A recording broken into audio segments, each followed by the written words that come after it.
বিসমিল্লাহ, আলহামদুলিল্লাহ, আসসালাতু আসসালামু আলা রাসূলিল্লাহ। আশা করি সবাই ভালো আছেন। অনেক দিন ভিডিও করতে পারছি না একটা বিশেষ কারণে, তো তাই ছোট্ট অল্প একটু সময় একটা ভিডিও করবো ইনশাল্লাহ। আজকে গতদিন একটা গল্প বলেছি, আজকে আরেকটা আমি গল্প বলবো ছোট্ট করে। যেই গল্পটা আমি প্রায় ট্রেনিংয়ের মধ্যে বলার চেষ্টা করি। সেটা হচ্ছে একজন অলস একটা ছেলে ছিল, পাহাড়ি এলাকায় বাসা। সে কাজ করতে চাইতো না, কিন্তু তার অনেক বড়লোক হওয়ার ইচ্ছা, তার অনেক ধনী হওয়ার ইচ্ছা ছিল। তো সে যেটা করতো, এই যেহেতু ইচ্ছা করতো, সবসময় সে দোয়া করতো যে আমাকে ধনী বানায় দাও। তো একদিন সে স্বপ্নে দেখলো যে স্বপ্নের মধ্যে তাকে বলছে যে তোমাদের বাসার ওই সামনে যে অনেক বড় একটা বোল্ডার দেখতে পাচ্ছ না, ওই বোল্ডারটা যদি তুমি ধাক্কিয়ে সরাতে পারো, তাহলে বোল্ডারের নিচে তুমি গুপ্তধন পাবা। এই স্বপ্ন দেখার পর থেকে সে প্রতিদিন যায়, যে সকাল থেকে ওই বোল্ডার ধাক্কানোর চেষ্টা করে। হ্যাঁ, এবং প্রায় 2-3 মাস হয়ে গেছে, সে বোল্ডারে কিচ্ছু নড়াতে পারে না। তো এরপরে সে প্রায় হতাশ। এমন সময় আরেকদিন আরেকটা স্বপ্ন দেখলো, যে আবারও বলছে যে না, তুমি কিন্তু অনেক করেছো, আরেকটু করলেই কিন্তু তুমি এটাকে সরাতে পারবা, আর আরও চেষ্টা করো। এভাবে আরও 1 মাস চলে গেল। এইবার সে আর সিদ্ধান্ত নিল না, আর সে করবে না, আর এই পাথর ধাক্কানো সে বন্ধ করবে। তো সেই রাতে সে এক অদ্ভুত স্বপ্ন দেখলো। বলে, দেখো, হতাশ হও না। অনেক মানুষ পৃথিবীতে ঠিক অল্প কাছে থেকে তারা কুইট করার কারণে তাদের জীবনের অনেক বড় লক্ষ্য, অনেক বড় কিছু তারা মিস করে। তো এই গল্পটাও আবার আরেকটা গল্প, আমি জাস্ট রেফারেন্স হিসেবে বলছি। গল্পটা হচ্ছে 3 feet from gold, মিস্টার ডার্বির গল্প। তো সেইটা হয়তো আরেকদিন বলবো।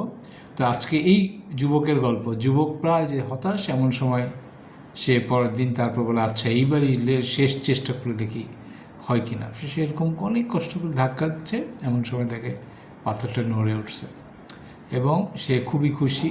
এবং পাথরটা যখন সরে গেল, এর নিচে সে দেখলো একটা $1 বিল, মানে $1।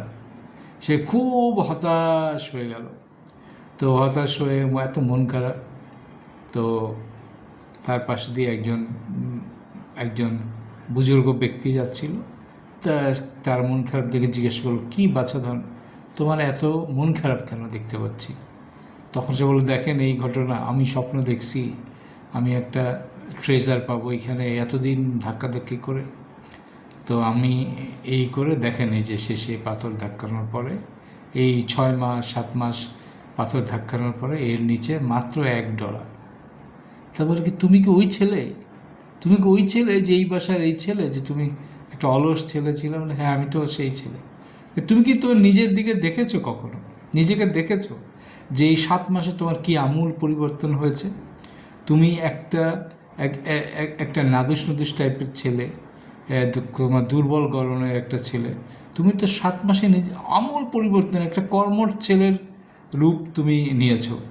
তো এর থেকে বড় ট্রেজার তুমি কী চাও? ট্রেজার কি কখনো বাইরে থাকে নাকি? পৃথিবীতে তো কখনো ট্রেজার বাইরে থাকে না, সবচেয়ে বড় ট্রেজার তোমার নিজের ভিতরে থাকে। তো তুমি এইটা এই এই এই তুমি এখন থেকে এই পরিশ্রম করবা, বাইরে করবা এবং চেষ্টা করবা, তোমার ট্রেজার তোমার ভিতর থেকে বের হবেই। তখন এই ছেলেটি বলে যে, আবার কি আরেক পাথর ধাক্কানোর মতো শুরু করতে হবে নাকি জীবনটা? আবারও কি পাথর ধাক্কানো শুরু করব? তখন সেই বয়স্ক বৃদ্ধ লোকটি বলেন, হ্যাঁ, এক প্রকার তাই। তুমি আবারও জীবনের যে স্তরে যাবে, সেখানে তোমাকেও এই বড় বড় বাধাই ঠেলতে হবে। কিন্তু একটি কথা মনে রাখবে, কখনো কুইট করবে না। এমনও হতে পারে যে তোমার জীবনের ঠিক 3 ফিট আগে থেকে তুমি কুইট করার কারণে তুমি সেই সফলতার দেখা নাও পেতে পারো। সেই জন্য তোমার কাজ হচ্ছে প্রতিদিন এই পাথর ঠেলা। এই পাথর ঠেলা একটা আসলে রূপক অর্থে ব্যবহৃত কথা। আমরা আসলে সবাই জীবনে যারা সংগ্রাম করে, পরিশ্রম করি, এই সংগ্রাম এবং পরিশ্রম কিন্তু এই পাথর ঠেলার মতোই। কিন্তু ওই বৃদ্ধ তখন বলল, তুমি একটা কথা মনে রাখবে, সেই শব্দটা একটা কথা, একটা অ্যাক্রোনিম, সেটা হচ্ছে পুশ, PUSH। বলছে তুমি সব কাজ করবা, সমস্ত এফোর্ট দিয়ে কাজ করবা, কিন্তু ডোন্ট ফরগেট টু পুশ। পুশের পি মানে হচ্ছে প্রে, ইউ মানে হচ্ছে আনটিল, এসে হচ্ছে সামথিং, এইচতে হচ্ছে হ্যাপেন্স। প্রচুর পরিশ্রম করবে, কিন্তু খেয়াল রাখবা যে তোমার আসল, তোমার একদম যেটা মূল সাফল্য, এইটা তোমার হাতে নাই, এটা সৃষ্টিকর্তার হাতে, আল্লাহ সুবহানাহু ওয়া তাআলার কাছে হাতে। সেই কারণে তুমি সবসময় এই হার্ড ওয়ার্ক করবা এবং কখনো কুইট করবা না। এটা হচ্ছে প্রে আনটিল সামথিং হ্যাপেন্স। কিছু হয়ে ওঠার আগে পর্যন্ত তুমি সবসময় আল্লাহ সুবহানাহু ওয়া তাআলার কাছে সেইটা চাইতে থাকবা, কায় মনোবাক্যে সেটা চাইতে থাকবে, ইনশাআল্লাহ তুমি তোমার লক্ষ্যে পৌঁছাবেই। বন্ধুরা, এই গল্পটি আসলে পুশ গল্প নামে পরিচিত, যেটা আসলে আমি যেটা ট্রেনিংয়ে বোঝাতে চাই যে এই প্রে আনটিল সামথিং হ্যাপেন্স, মানে pray and pray until something happens, try and pray until something happens। তো এইটা হচ্ছে এই পুশের গল্প, আমাদের এই পুশটা দরকার, এবং এই পুশটাই আমার যে সাকসেস ফর্মুলা, সেই সাকসেস ইকুয়েশনে এই পুশটাই আসলে ফেইথ।